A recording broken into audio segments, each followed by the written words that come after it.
I tried to get to Rebellion Festival. It's an absolute dream for photographers, and it's always busy, and the people, the punks that are there, are generally really, really lovely. So every year I go and I take hundreds, if not thousands, of pictures. And this was one when the theme was unframing our identities. I just thought about how I'd spoken to a lot of punks at the festival and found out about their so-called normal lives when they weren't dressed as punks with the hairstyles, and the lives were quite different. So to me it was just a totally different identity. When they came to the punk festivals, they sort of changed into a different persona, and these two were just on the prom, and I think it was the day after the main punk festival. It was the day before everybody went home, and I just went along the prom, and I just loved the way they were doing a selfie and snapped.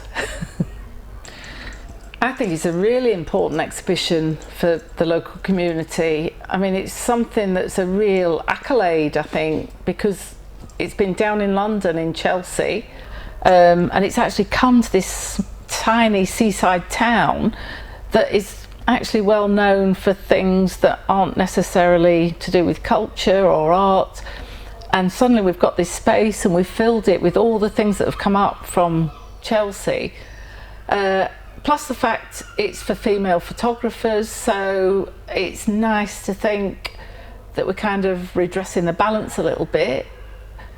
Most of the photographers in the Royal Photographic Society are men, and so it's great for it to be shown in as many places as possible.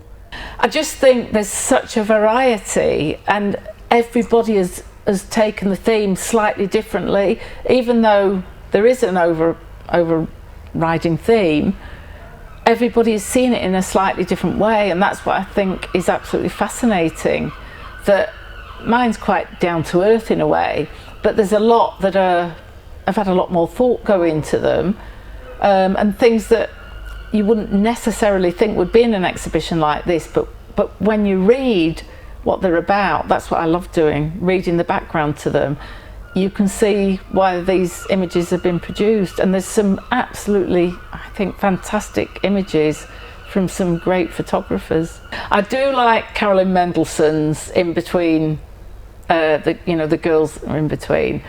I also was looking at this morning, and I've forgotten her name now, but it was she'd taken people into the woods at full moon, and I was reading that and I thought it was really moving, and so to read what it was about as well as see the images just made it for me. I thought they were great.